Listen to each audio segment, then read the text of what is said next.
Даалны доор юм уу хоёр даалны хоорондын өвдөлтийг арилгахын тулд ганцхан булчин дээр анхаарахад хангалттай. Үүнийг одоо хамгийн үр дүнтэй 3 аргыг бол танд хуваалцаж байна. За танд даалны чинь доор юм уу хоёр даалны хооронд өвдөлт зөвөр мэдрэгддэг үү? За энэ бол олон хүнд тохиолддог тийм хэрнээ амьдралын чанарт маш хүчтэй нөлөөлдөг ийм зөвөр байгаа. Өнөөдөр би танд эмч мэргэжилтний тусламжгүйгээр даалны доор өвдөлтөд намдаах 3 үр дүнтэй аргыг зааж өгье. За би өөрийнхөө хувьд бол өвчтнүүд дээр яг энэ зөвөрийг маш олон удаа хардаг. За эхэндээ бол энэ маань зүгээр юм шиг санагдаж жижигхэн таагүй мэдрэмж төрүүлээд яваад байдаг. Сүүлдээ цаг хугацаа өнгөрөх тусам 7 хоногт одоо ганц 2 удаа өвдөж байсан нь өдөр бүр одоо өвдөх юм шалтгаан болж хувирдаг.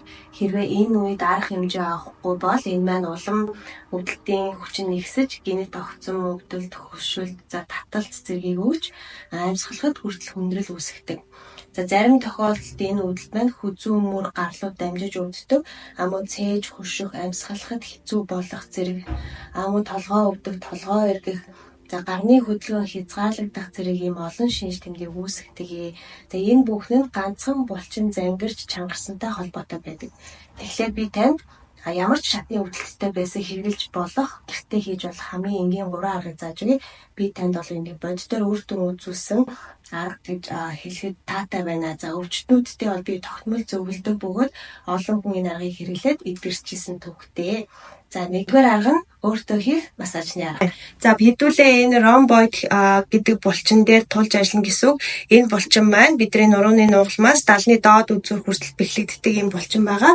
Тэгэхээр хэдүүлээ массажны ийм бөмбөг юм уу эсвэл одоо тенсний бөмбөг юм уу ямарваа нэг хатуу бөмбөг ашиглаж массаж хийн.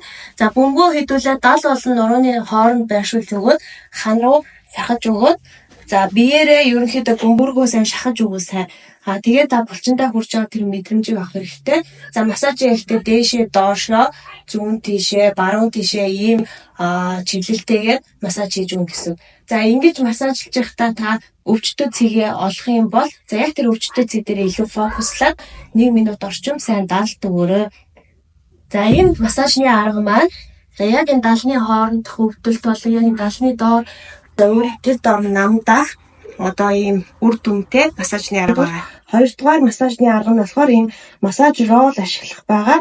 За энэ рол болохоор хэдүүлээ газар тавьж агаад дээр нь хөвтөж массаж хийж өгнө гэсэн үг.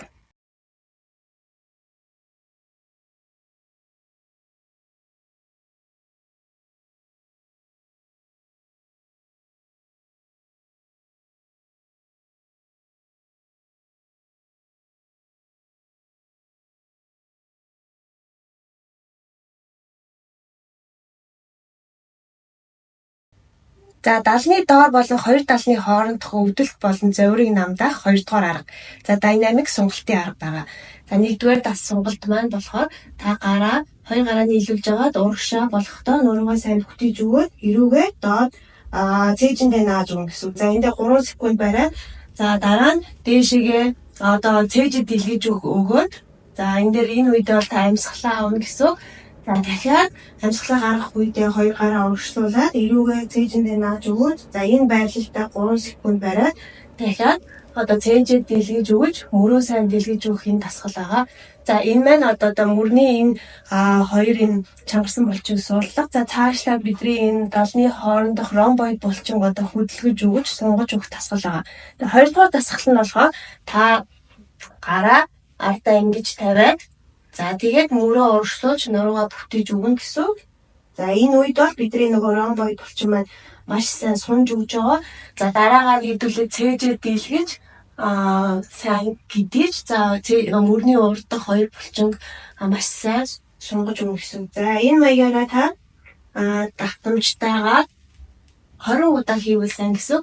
Саяны 1-р дасгал болон энэ 2-р сунгалтын дасгалыг та 20 удаа өдөр болгон давтаж хийгээрэй. За ингэснээр бидний ромбоид чангарсан булчин маань сулж өгөөд за дээр нь өвдөлт одоо зовир багасах, дээр нь цусны эргэлт сайжрах, за энийгээ дагаад толгоо өвдөлт намдах, за хүзүү мөрлөө чилэх мэдрэмж бас багасах, за амьсгалын байдал маань илүү сайжирж гүнзгий амьсгал авахд одоо илүү амар болно гэсэн үг. За 3 дугаар арга нь амьдралын хэм маягаа өөрчлөх байгаа. За тэгэхээр булчин дахин чангарахгүй, зангирахгүй байхын тулд та өдөр бүрийнхээ зуршлыг өөрчлөх нь чухал байгаа. Эдгээр их дадлуудыг хэвшүүлээрэй.